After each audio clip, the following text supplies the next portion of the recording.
If you're looking for first lesson ideas or maybe a lesson idea for when a student comes and they just need a boost of creativity and some off-book learning, then this is something I do. And I have a lot of these little creativity prompts that I do.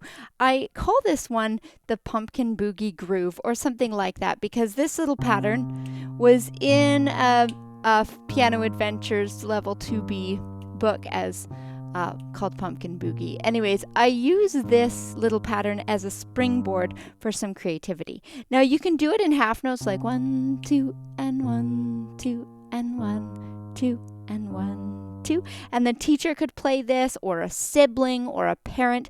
I've also done it where you're like 1, 2, 3, 4, 5, 6, 1, da, da, da, da, da, da. So you can divide up the rhythm a little bit like that. So that is one part of the duet. If you have an intermediate student, they of course can do both hands, but I love it as a little duet as well. And then the next hand, I often play around with bluesy sounds or little scale pieces that fit together. And for this one, I get students set up thinking that they could use would be the first pattern. For young kids, I would even just use do, do, do, do, do. And they could divide that between the hands, or you could use the whole blues scale. And how that might work is we'd start simple. We'd start like, oh, could we use one note or two notes to make it sound cool? So I'll show you some examples. So I get this hand starting, and then I start to add maybe one note.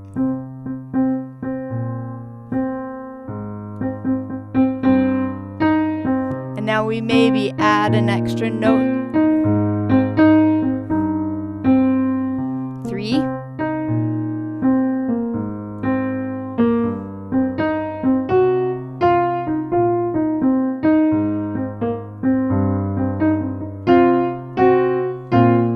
Now you can add doubled up notes. And it's amazing how students, when they don't have the constraints of they have to count this or they have to count that, they start to really take off with the types of rhythms they use if they hear that modeled as well. So that's just a fun activity. And of course, you can bring it out to use the whole little bluesy scale here. And I sometimes use that at the end.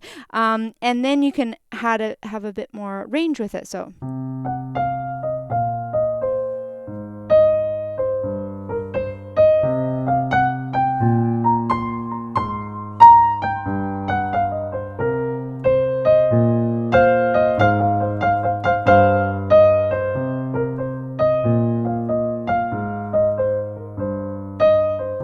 So you can see that you can come up with endless loops of patterns using this Pumpkin Boogie Groove. So this is a great activity when you're getting back to lessons in the fall, even a first lesson. And I know it sounds crazy, but you can even set students up to use do, do, do, do, do, do, do with fingers that feel comfortable and confident, and then have yourself play this, and they can do amazing things. So don't underestimate the fun that students will have with this little prompt.